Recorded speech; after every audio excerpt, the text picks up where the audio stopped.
Hello students, welcome to our channel Banking Studios. Students, ఒక్కసారి video pause చేసి ఈ question ని సాల్వ్ చేయడానికి ట్రై చేయండి. నిన్న మన టెలిగ్రామ్ ఛానల్లో నేను ఆల్రెడీ పోస్ట్ చేశాను, కాకపోతే ఇందులో చిన్న ఎర్రర్స్ ఉన్నాయి. నేను నిన్న చూసుకోలేదు, కంగారులో పెట్టేశాను. I'm so sorry. ఇక్కడ వాల్యూ ఆఫ్ డి ఉండాలండి, నేను అక్కడ పి పెట్టాను, అదొకటి. అండ్ ఇక్కడ కే ప్లస్ జే ప్లస్ 1 కాదండి, అది 51, నేను చూసుకోలేదు. ఇప్పుడు మళ్ళీ ఎడిట్ చేసి పెట్టాను. ఒక్కసారి మళ్ళీ ఇప్పుడు సాల్వ్ చేయండి, మీకు వచ్చేస్తుంది.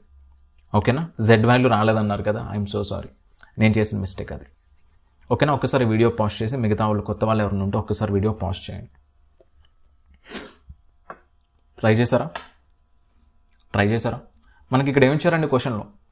Equation 1 and equation 2. ఓకేనా? 2 క్వాడ్రాటిక్ ఈక్వేషన్స్ ఇచ్చారు. సో ఈ క్వాడ్రాటిక్ ఈక్వేషన్కి రూట్స్ ఉంటాయి. ఆ రూట్స్ని మనం ఎలా రిప్రజెంట్ చేయొచ్చు? -b plus or minus root over b² - 4ac/2a. అవునా? ఇది ఫస్ట్ ఈక్వేషన్కి రూట్స్. అండ్ సెకండ్ ఈక్వేషన్కి roots, second equation in terms of y కదా. y వాల్యూస్ ఏమవుతాయి? -n plus or minus root over n² b² అంటే n² - 4dc/2a. 2a ప్లస్లో 2d. Okay కదా? So ఇలా రిప్రజెంట్ చేసుకుంటాం ఈ 2 ఈక్వేషన్స్కి కూడా రూట్స్ని కదా. ఇప్పుడు సికి మిగతా వేరియబుల్స్ ఇచ్చాడు కదా, ఆ వేరియబుల్స్కి డిస్క్రిప్షన్ ఇచ్చాడు, ఒకసారి చూడండి. సి అంట is a single digit prime number greater than 2. ఇప్పుడు సింగిల్ డిజిట్ ప్రైమ్ నెంబర్స్ ఏంటి? 2 1 3 1 5 1 7 1. బట్ సి వాల్యూస్ ఎలా ఉండాలి? గ్రేటర్ దెన్ 2 ఉండాలి. మరి గ్రేటర్ దెన్ 2 అంటే 2 కాదు, 3 5 7. Okay, next D and B are 2 digit prime numbers. So D and B are 2 digit prime numbers less than 20. 2 digit prime numbers ఏంటి? 11 1 13 1 17 1 19 1. So ఇప్పుడు D values ఏంటి? 11 13 17, నేను ఎక్కడ రాసి ఉండాలి కదా, 11 13 17 19. ఓకే, అందులో డి అంట గ్రేటర్ దెన్ 11 అంట. డి వాల్యూ గ్రేటర్ దెన్ 11 అంటే మినిమం 13 నుంచి స్టార్ట్ అవుతుంది డి వాల్యూ. మరి డి వాల్యూ 13 నుంచి స్టార్ట్ అవుతుంది. And B is greater than D. B values ఎలా ఉండాలి? Greater than D. ఇప్పుడు డికి మినిమం వాల్యూ ఎక్కడి నుంచి స్టార్ట్ అవుతుంది? 13 నుంచి. మినిమమే 13 నుంచి స్టార్ట్ అవుతుంది కదా. అంటే బి వాల్యూ ఖచ్చితంగా 13 కంటే ఎక్కువ నెంబర్ నుంచి స్టార్ట్ అవ్వాలి. అంటే 13 అవ్వకూడదు, 11 అవ్వకూడదు. అంటే 17 కానీ 19 కానీ అవ్వాలి. ఒకవేళ డి వాల్యూ ఫర్ ఎగ్జాంపుల్ 19 అనుకోండి, డి వాల్యూ 19 అనుకోండి, బి వాల్యూ ఎలా ఉండాలి? 19 కంటే ఎక్కువ ఉండాలి. కానీ బీకి వేరే పాసిబుల్ వాల్యూస్ లేవు కదా. మరి డి వాల్యూ మీరు 19 అనుకుంటే బి వాల్యూ ఖచ్చితంగా 19 కంటే ఎక్కువ ఉండాలి. కానీ లేవు కదా, బీకి వాల్యూస్ లేవు కదా మరి పాసిబుల్ వాల్యూస్. కాబట్టి డి వాల్యూ 19 కూడా కుదరదు. అంటే ఇప్పుడు డికి బీకి వాల్యూస్ ఏమొచ్చినాయండి? డి వాల్యూస్ 13, 17 ఈ రెండు అవ్వచ్చు.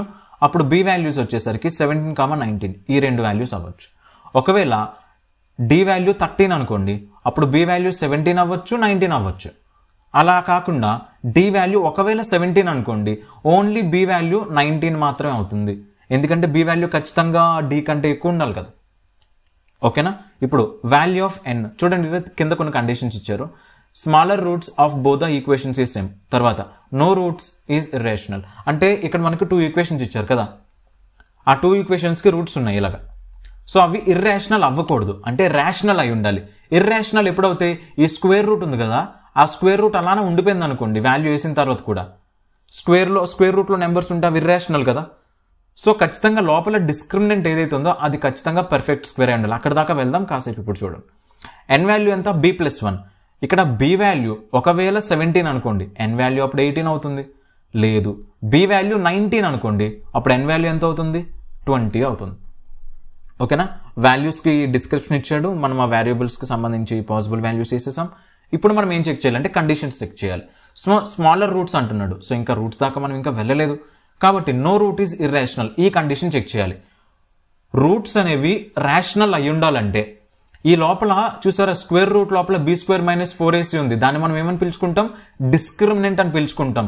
ఆ డిస్క్రిమినెంట్ అనేది ఖచ్చితంగా పర్ఫెక్ట్ స్క్వేర్ అయి ఉండాలి. ఫర్ ఎగ్జాంపుల్ ఆ లోపల b² - 4ac value for example 26 అనుకోండి, √26. చూడండి, √26 ఇంకా క్యాన్సిల్ అవుతుంది, అవ్వదు కదా, అదొక ఇర్రేషనల్ నెంబర్. సో ఇప్పుడు నేను రూట్స్ కనిపెట్టేటప్పుడు ఏమవుతుంది? అది ఇర్రేషనల్ నెంబర్ వస్తుంది, ఇర్రేషనల్ రూట్ అయిపోతుంది. కాబట్టి ఖచ్చితంగా ఈ స్క్వేర్ రూట్ లోపల ఏదైతే వాల్యూ ఉందో b² - 4ac which is nothing but our discriminant, ఆ డిస్క్రిమినెంట్ వాల్యూ అనేది ఖచ్చితంగా ఏమై ఉండాలి, ఒక పర్ఫెక్ట్ స్క్వేర్ అయి ఉండాలి. అప్పుడే మనకి ఆ పర్ఫెక్ట్ స్క్వేర్ నెంబర్కి అండ్ ఇక్కడ స్క్వేర్ రూట్కి క్యాన్సిల్ అయిపోయి మనకు ఒక రేషనల్ నెంబర్ వస్తుంది. ఓకేనా? So that should be a perfect square. So అలానే సెకండ్ ఈక్వేషన్ కేసులో కూడా సేమ్. ఇక్కడ n² - 4dc ఉంది కదా, ఇక్కడ డిస్క్రిమినెంట్ ఇది కూడా ఒక పర్ఫెక్ట్ స్క్వేర్ అయి ఉండాలి. మరి నేను ఇక్కడ కండిషన్ చెక్ చేద్దామంటే ఆ డిస్క్రిమినెంట్లో వాల్యూ ఆఫ్ ఏ కావాలి, బట్ మన దగ్గర వాల్యూ ఆఫ్ ఏ లేదు. బట్ ఇక్కడ డిస్క్రిమినెంట్ చెక్ చేసేటప్పుడు మాత్రం మనకి వాల్యూస్ ఉన్నాయి. n వాల్యూ ఉంది పాసిబుల్ వాల్యూస్ అయినా కూడా, d వాల్యూస్ ఉన్నాయి పాసిబుల్ వాల్యూస్, c వాల్యూ కూడా మన దగ్గర ఉంది. ఓకేనా?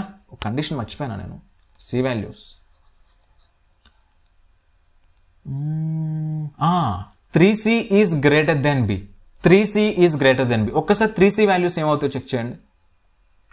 9, ఇది 15 అండ్ ఇది 21. ఓకేనా? ఓకేనా? ఇప్పుడు నాకు చెప్పండి, ఇప్పుడు b వాల్యూస్ ఏంటేంటి? 17, 19. ఏది అనేది మనకి తెలీదు. బట్ ఇప్పుడు b వాల్యూస్తో కంపేర్ చేస్తే 3c వాల్యూ ఎక్కువ ఉండాలి. b వాల్యూస్ 17, 19 ఈ రెండింటితో కంపేర్ చేసినా సరే ఈ 9 అనేది ఎక్కువగా లేదు కదా, అంటే cకి వాల్యూ 3 అనేది అవ్వట్లేదు. అండ్ ఈ రెండింటితో కంపేర్ చేస్తే 15 ఏమన్నా పెద్దదా? అది కూడా కాదు, కుదరదు. పోనీ ఈ 3c వాల్యూ ఏదైతే ఉందో 17, 19 ఏవైతే b వాల్యూస్ ఉన్నాయో వాటికంటే పెద్దదా? ఎస్. అంటే 21 ఈజ్ గ్రేటర్ దెన్ 17 ఆర్ 19. ఈ రెండింటికి పెద్దదేగా. అంటే cకి ఒకే ఒక వాల్యూ పాసిబుల్ అండి, విచ్ ఈజ్ నథింగ్ బట్ 7. ఓకేనా? ఒకసారి ఈ కండిషన్ చెక్ చేద్దాం ఈ వాల్యూస్తో. ఫస్ట్ ఆఫ్ ఆల్ వాల్యూస్ వేసుకుందాం. c, d, b, n. ఓకేనా? c వాల్యూ 7 అది పక్కా.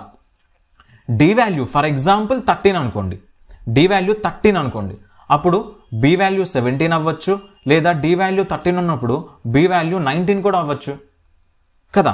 అప్పుడు ఇక్కడ n వాల్యూ ఏమవుతుంది? ఇక్కడ 18, ఇక్కడికి వచ్చేసరికి 20. మీకు తెలుసు b+1 కదా n వాల్యూ. అండ్ ఇక్కడ c వాల్యూ ఒకవేళ 17 అనుకోండి, అప్పుడు d వాల్యూ ఒకవేళ 17 అనుకోండి, b వాల్యూ ఎంత అవ్వాలి? d వాల్యూ 17 అయితే b వాల్యూ ఖచ్చితంగా దానికి గ్రేటర్ ఉండాలి, అంటే 19 ఉండాలి, వేరే చాయిస్ లేదు. అండ్ ఇప్పుడు n వాల్యూ ఎంత వస్తుందండి? 20. మనకి ఇక్కడ 3 సెట్స్ ఆఫ్ నెంబర్స్ వచ్చినాయి కదా, ఇవే కదా పాసిబుల్ నెంబర్స్, ఇంకా వేరే పాసిబిలిటీస్ లేవు కదా. సో ఈ పాసిబుల్ సెట్స్లో మనం ఒక పాసిబుల్ సెట్ ఆఫ్ నెంబర్స్ని సెట్ చేసుకోవాలి, cకి, dకి, bకి, nకి. ఎలా ఉండాలి? నేను ఇక్కడ n² - 4dc చేసేటప్పుడు నాకు అదొక పర్ఫెక్ట్ స్క్వేర్ వచ్చేలాగా ఉండాలి. ఇప్పుడు n² - 4dc చూడండి. n² అంటే ఇక్కడ 324 మైనస్ 4 ఇంటూ dc అంటే 4 ఇంటూ 13 ఇంటూ 7 అంటే 91. 324 మైనస్ 364 మనకు ఒక నెగిటివ్ నెంబర్ వస్తుంది ఇక్కడ. సో ఈ సెట్ కుదరదు. నెగిటివ్ నెంబర్ వస్తుందంటే రూట్స్ ఎలా ఉంటాయండి? ఇమాజినరీ రూట్స్ అయిపోతాయి కదా, అవ్వట్లేదు. ఇప్పుడు 20² అంటే 400 మైనస్ 4 ఇంటూ dc అంటే 4 ఇంటూ 91 అంటే సేమ్ 364. సో 400 మైనస్ 364 చేస్తే ఎంత వస్తుందండి? 36 వస్తుంది, which is a perfect square. అంటే ఈ సెట్ ఆఫ్ నెంబర్స్ సాటిస్ఫై చేస్తున్నాయి. ఒకసారి ఇది కూడా చెక్ చేసేయండి, డౌట్ పోతుంది కదా. సో 400 మైనస్ 4 ఇంటూ 17 ఇంటూ 7 అంటే 119. 400 మైనస్ ఇక్కడ మనకి 400 కంటే ఎక్కువ వస్తుంది number. 400 minus something greater than 400 అంటే ఇక్కడ మనకి నెగిటివ్ నెంబర్ వస్తుంది, సేమ్ ఫస్ట్ కేసులో లాగా. అంటే ఇక్కడ కూడా మనకి ఏం రూట్స్ వస్తాయండి? ఇమాజినరీ రూట్స్ వస్తాయి. ఇక్కడ మనకి వాల్యూ సాటిస్ఫై చేయట్లేదు. సో ఒకే ఒక్క సెట్ ఆఫ్ నెంబర్స్ దగ్గర మనకి కండిషన్ సాటిస్ఫై అవుతుందండి, పర్ఫెక్ట్ స్క్వేర్ కండిషన్. అవి ఈ నెంబర్స్ దగ్గరే.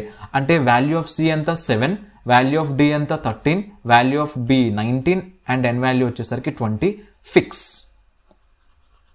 ఓకేనా? ఇప్పుడు ఈ వాల్యూస్ని ఆ ఈక్వేషన్లో వేయండి, ఎందుకంటే ఈక్వేషన్లో ఉన్నాయి కదా వాల్యూస్. చూడండి ఇక్కడ ఈ సెకండ్ ఈక్వేషన్లో. ఫస్ట్ ఈక్వేషన్లో వేయాలా సార్ అంటే ఫస్ట్ ఈక్వేషన్లో ఏ ఉంది, బట్ ఏ వాల్యూ మనకు తెలీదు కాబట్టి సెకండ్ ఈక్వేషన్లో వేయండి. dnc వాల్యూస్ తెలుసు కదా.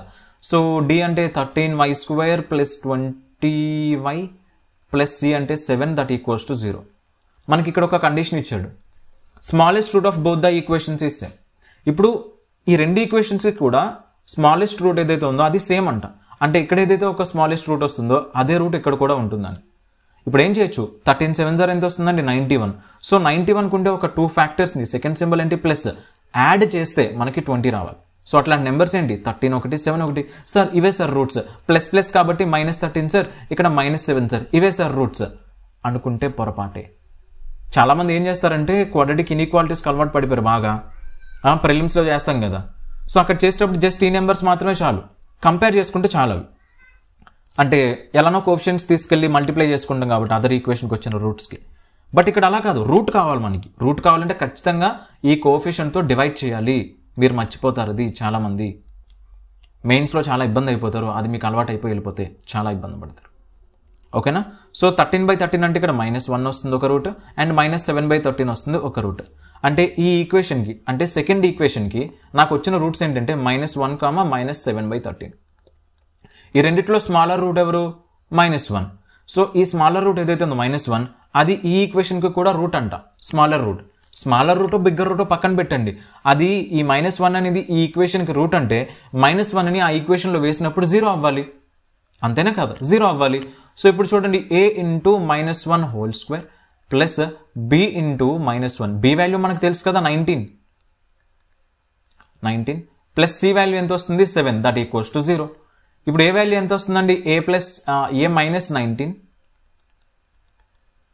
Plus 7 equals to 0. A value ఎంత వస్తుంది అప్పుడు? 12. మనకి వాల్యూ ఆఫ్ a వచ్చేసింది. సో యాక్చువల్గా క్వశ్చన్ ఇంతవరకే అడుగుతారు, నార్మల్లీ ఎగ్జామ్లో ఇంతవరకే అడుగుతారు. నేను ఇది కొంచెం ఎక్స్టెండ్ చేసి మీకు ఇచ్చాను. ఓకేనా? ఒకసారి అది కూడా సాల్వ్ చేద్దాం. మనకి వాల్యూ ఆఫ్ a వచ్చేసింది. ఓకే, సో a కనిపెట్టినంత వరకే ఈ గోలంతా. ఇక్కడ నుంచి జీకి, హెచ్కి, ఎఫ్కి, కేకి వాల్యూస్ అన్ని కింద డిస్క్రిప్షన్ ఇచ్చాడు కదా, అక్కడ నుంచి చెక్ చేసుకుందాం. ఓకేనా? మొత్తం తీసేస్తున్నాం. సో ఏ వాల్యూ వచ్చేసరికి 12 వచ్చింది. మన నెంబర్ సిరీస్లో ఫస్ట్ టర్మ్ వచ్చేసింది. జీ వాల్యూ చూడండి, ఈ యూనిట్ డిజిట్కి మీరు చాలామంది చాలా రకాల మెథడ్స్ ఫాలో అవుతూ ఉంటారు. మోస్ట్లీ సైక్లిసిటీ అనే మెథడ్ ఫాలో అవుతుంటారు ప్రాబబ్లీ, నాకు తెలిసి. సో మీరు ఆ మెథడ్ కూడా ఫాలో అవ్వాల్సిన అవసరం లేదు.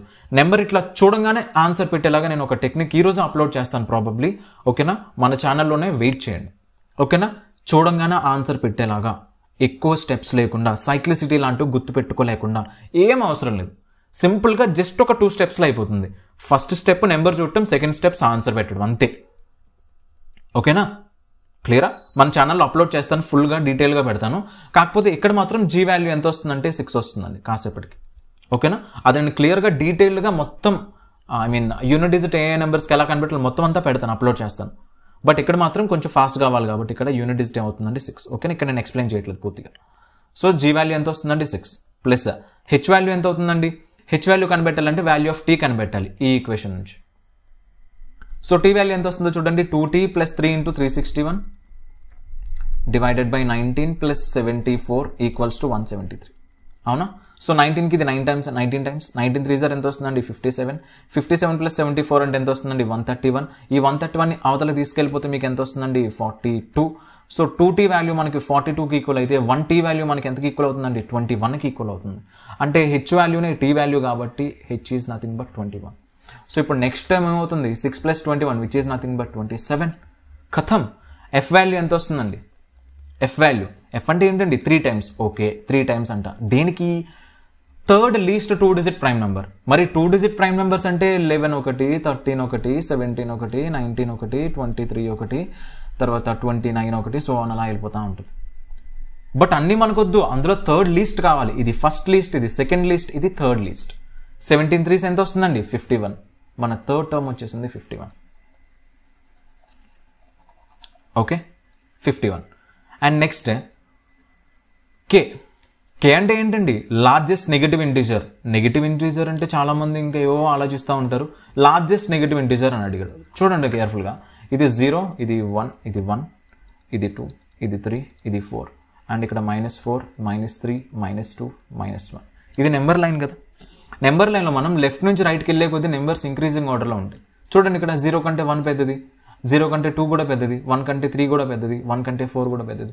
సో ఇవన్నీ ఏంటండి? రైట్ సైడ్ వెళ్ళేటప్పుడు. ఓకేనా? లెఫ్ట్ నుంచి రైట్కి వెళ్ళేటప్పుడు నెంబర్స్ అన్ని కూడా అసెండింగ్ ఆర్డర్లో, ఇంక్రీజింగ్ ఆర్డర్లో ఉంటాయి. ఓకేనా? ఇప్పుడు -4కి రైట్ సైడ్లో 1 ఉంది, -1. సో -4 కంటే -1 పెద్దది. ఏం లేదు, నెగిటివ్ మైనస్ పెట్టేటప్పుడు వాల్యూ ఎంత చిన్నగా ఉంటే అది అంత పెద్దది అని అర్థం. సో -4 పెద్దదా, ఇప్పుడు -1 పెద్దది అంటే ఏమని చెప్తారు? -1 ఇస్ ద లార్జెస్ట్. సో ఇక్కడ మన లార్జెస్ట్ నెగిటివ్ ఇంటీజర్ ఏమవుతుందండి? -1. And plus J. J value ఏంటి? Square of the least perfect number. So ఇప్పుడు పర్ఫెక్ట్ నెంబర్ అంటే ఏంటో కొంచెం కన్ఫ్యూజ్ అవుతారు.